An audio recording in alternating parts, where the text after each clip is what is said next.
So the big picture for this lesson is distance and midpoint. Let's look at segment AB graphed on this coordinate grid. Well, what if we wanted to know the distance from A to B? Well, what we can do is we can use the Pythagorean theorem to go ahead and figure that out. Let's draw a right triangle.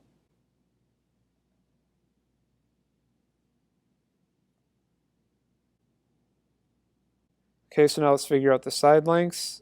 This is 4, and this one is 8.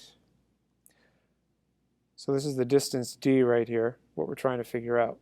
So we can use the Pythagorean theorem, which says for any right triangle, a squared plus b squared equals c squared. So in other words, for this one, we can do 4 squared plus 8 squared equals d squared. Then just simplify and solve for distance d. 4 squared is 16 plus 8 squared, which is 64, equals d squared. 16 plus 64, that's 80. So that means take the positive square root, and that will give you d. This can be simplified a little bit because it's the square root of 16 times 5.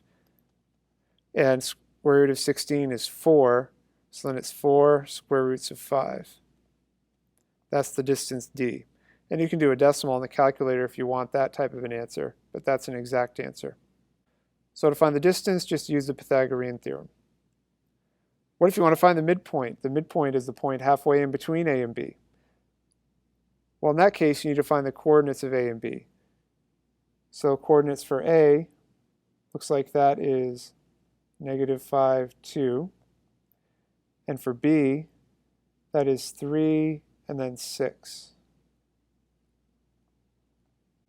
Okay, now the midpoint is like the average of the coordinates because it's the point in the middle of the coordinates. So what you do is you add the x values and divide by 2, -5 plus 3 divided by 2, which is, let's see, -5 plus 3 is -2, divided by 2 equals -1. That's your x value for the midpoint. Do the same with the y values. Those are 2 and 6.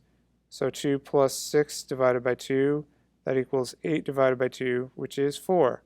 That's your y coordinate. So the coordinates of the midpoint are -1, 4. Let's plot that point on the graph and see if it works. -1 and then up 4, that would be right there. That does look like the midpoint.